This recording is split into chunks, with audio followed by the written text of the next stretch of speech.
Fact check اس کا اگر ہم دیکھیں تو سب لوگ چونکہ اس کے بارے میں پوچھ رہے ہیں، خان مسکرا رہا ہے، فٹ نظر آ رہا ہے، ہتھکڑیاں لگی ہوئی ہیں، کیونکہ ایک تو یہ کہ خان صاحب کو جب بھی لے جایا جاتا ہے ہاسپٹل ٹریٹمنٹ کے لیے تب بھی کہیں رپورٹ نہیں ہو کہ ان کو ہتھکڑیاں لگائی گئی ہوں.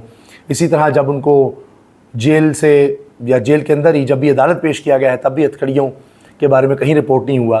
تو بہرحال یہ ہتھکڑیاں دکھا کر اس کا مطلب یہ ہے کہ جس نے بھی بنائی ہے وہ ہمدردی ہی خان کی جنریٹ کروانا چاہتا ہے بظاہر، کیونکہ چہرے پر مسکراہٹ ہے. لیکن اب اگر اس کا جائزہ لیا جس امیج کا تو اس میں نظر آ رہا ہے کہ بات یہ ہے کہ وہ قید بھی ہے تو چہرے پر اس کی مسکراہٹ ہے اور یہ نظام سارا ننگا ہو رہا ہے. تو اس تصویر کا میسج تو یہ نظر آتا ہے. بہرحال یہ ہے مصنوعی ذہان کے ذریعے بنائی گئی تصویر، یہ اس کی حقیقت ہے. اور یہ ہے جناب اس وقت جو سوشل ڈیجیٹل میڈیا، لوگ کیا دیکھنا چاہ رہے ہیں، لوگ کیا سوچ رہے ہیں، سوال کیا کر رہے ہیں، کس بارے میں پوچھ رہے ہیں، یہ ہے اس چیز کی حقیقت. یہ ہے سب کچھ جو آپ یہ کہیں کہ وائرل ہے. لوگوں کی نبض کیا کہہ رہی ہے وہ یہ ہے. خان کے بارے میں جاننا، خان کے بارے میں پوچھنا، اس کی تصویر، اس کے بارے میں سب بات ہو رہی ہے. دوسری طرف جناب ہائی کورٹ سے، اسلام آباد ہائی کورٹ سے خبر آئی ہے، کیونکہ عدالتوں کے دروازے کھٹکھٹائے جا رہے ہیں مسلسل. بانی پی ٹی آئی اور بشریٰ بی بی کی قید تنہائی کے خلاف درخواستیں دائر. درخواستیں علیمہ خانم اور بشریٰ بی بی کی بیٹی کی جانب سے دائر کی گئی ہیں. اور سپرنٹینڈنٹ جیل خانہ جات chairman NAB D G F I A کو فریق بنایا گیا ہے. بیرسٹر سلمان صفدر کی طرف سے درخواست دائر کی گئی ہے. درخواست میں کہا گیا ہے 8 اپریل کو وکیل سے ملاقات میں پتہ چلا کہ بانی اور بشریٰ کو قید تنہائی میں رکھا جاتا ہے. 6 ماہ سے بانی کی کسی فیملی یا پارٹی ممبر سے کوئی ملاقات بھی نہیں کرائی گئی. بانی کو قید تنہائی میں رکھنے کا ذکر کسی فیصلے میں موجود نہیں. بھائی کو قید تنہائی میں رکھ کر غیر انسانی سلوک روا رکھا جا رہا ہے. موقف اختیار کیا گیا کہ بانی نے وکیل کو بتایا تھا کہ ان کی آنکھ 85% متاثر ہے. قید تنہائی میں رکھنا سخت ترین سزا ہے. بانی کی سزا میں قید تنہائی شامل نہیں. بانی کو قید تنہائی میں رکھنا غیر قانونی قرار دیا جائے. اچھا، اب ایک طرف یہ ایک پوری کیمپین چل رہی ہے کہ بیرسٹر سیف کو بلا لیا ہے، نورین آ کر مل لیں. علیمہ کہتی ہیں کہ یہ سب پریشر ریلیز کرنے کے ٹیکٹکس ہیں کہ کوئی ایک شخص خان سے آ کر مل لے گا تو یہ جو پریشر کریٹ ہو رہا ہے ملکی سطح پر، عالمی سطح پر کہ قید تنہائی ہے، اتنے مہینے ہو گئے کوئی شخص نہیں مل سکا خان سے، کوئی فیملی ممبر نہیں مل سکا خان سے، تو وہ ختم ہو جائے گا کہ ہاں جی دیکھیں ابھی تو مل لیا ہے. وہ 6 مہینے والی بات ختم ہو جائے گی. 6 مہینے بعد ملاقات ہوئی ہو تو گئی نا، اس کے بعد پھر ایک لمبا پیریڈ دیکھی جائے گی.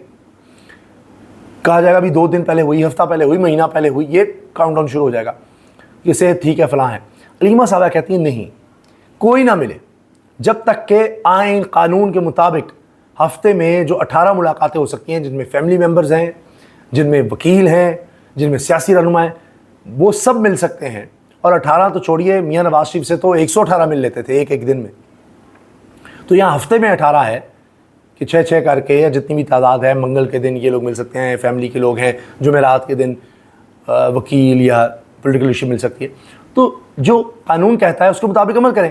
یہ ہم نے ایک ملاقات کروا دی تو سارا پریشر ریلیز ہو جائے گا. عالمی سطح پر بھی کہیں گے دیکھیے جی ہم نے تو کروا دی ہے، اور بہنیں اس سے مطمئن نظر آئی ہیں، درخواستیں لی جائیں گی، سگنیچرز کروائے جائیں گے. تو یہ ایک جال بچھایا جا رہا ہے، اس میں ہم نے نہیں آنا. یہ علیمہ صاحبہ کا موقف نظر آتا ہے. حکومت کا سارا زور اس وقت اڈیالہ جیل پر ہے اور ملاقاتیں روکنے پر ہے. باقی وزارتوں میں مالی بے ضابطگیاں، کرپشن کی کہانیاں، داستانیں ایسی ہیں کہ اب تو جناب ARY سے لے کر جنگ جیو میں رپورٹ ہو رہا ہے 23 وفاقی وزارتوں میں اربوں روپے کی مالی بے ضابطگیاں سامنے آئی ہیں.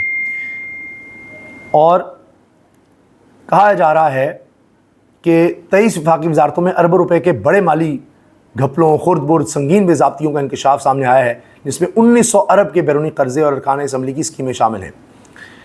اندازہ لگائیے، اس میں ارکان اسمبلی کی اسکیمیں بھی ہیں. مالی سال 2025-26 کی سالانہ آڈٹ رپورٹ سامنے آئی ہے. 23 وفاقی وزارتوں اور محکموں میں اربوں روپے کے بڑے مالی گھپلوں، خرد برد اور سنگین بے ضابطگیوں کا انکشاف ہوا ہے. 1900 ارب روپے کے بیرونی قرضوں اور ارکان اسمبلی کی ترقیاتی اسکیموں کے فنڈز کی جانچ پڑتال کی گئی. یہ ترقیاتی فنڈز ایسے نہیں ہیں، 1900 ارب روپے کے بیرونی قرضوں اور ارکان اسمبلی کی ترقیاتی اسکیموں کے فنڈز کی جانچ پڑتال کی گئی. کہاں گئے ہیں، کیسے خرچ ہوئے ہیں.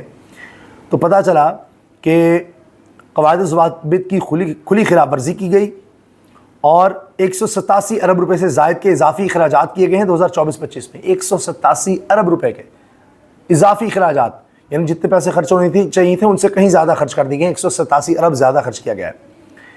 82 کیسز میں رقوم کی فوری ریکوری کی ہدایت کی گئی. سرکاری فنڈز میں خرد برد کے 2 سنگین کیسز بھی سامنے آئے ہیں اور 87 ارب روپے کے سرکاری فنڈز ضائع ہوئے ہیں، جو کہ کئی خامیاں اس میں نظر آئی ہیں. پھر جناب فیڈرل کنسالیڈیٹڈ فنڈ سے پبلک اکاؤنٹ میں 7.49 ارب روپے خلاف ضابطہ منتقل کیے گئے، جبکہ ڈیٹ اکاؤنٹ سے حکومتی اکاؤنٹس میں 24 ارب روپے منتقل ہی نہیں کیے گئے. تو یہ آپ اندازہ لگائیے کہ آڈٹ رپورٹ جو سالانہ ہوتی ہے اس میں صاف نظر آ رہا ہے. یہ شعیب نظامی کی خبر ہے ایئر وائی پر، کس طرح سے بے ضابطگیاں کی گئی ہیں. آخر میں پاکستان پیپلز پارٹی کے مقامی رہنما کی موت کی خبر ہے ٹنڈو محمد خان سے. سندھ کے ضلع ٹنڈو محمد خان میں ملٹری شاہ کریم کے قریب نامعلوم مسلح افراد کی فائرنگ کے نتیجے میں پاکستان پیپلز پارٹی کے مقامی رہنما غلام نبی مکسی اور ان کی اہلیہ جاں باق ہو گئے ہیں. اور بتایا جا رہا ہے کہ غلام مکسی اپنی اہلیہ کے ہمراہ کار میں سفر کر رہے تھے اور فائرنگ کے نتیجے میں دعا مکسی موقع پر ہی دم توڑ گئیں. غلام نبی مکسی شدید زخمی حالت میں اسپتال منتقل کیے گئے، جہاں وہ دوران علاج زخموں کی تاب نہ لاتے ہوئے انتقال کر گئے. یہ جناب ایک افسوسناک خبر ہے.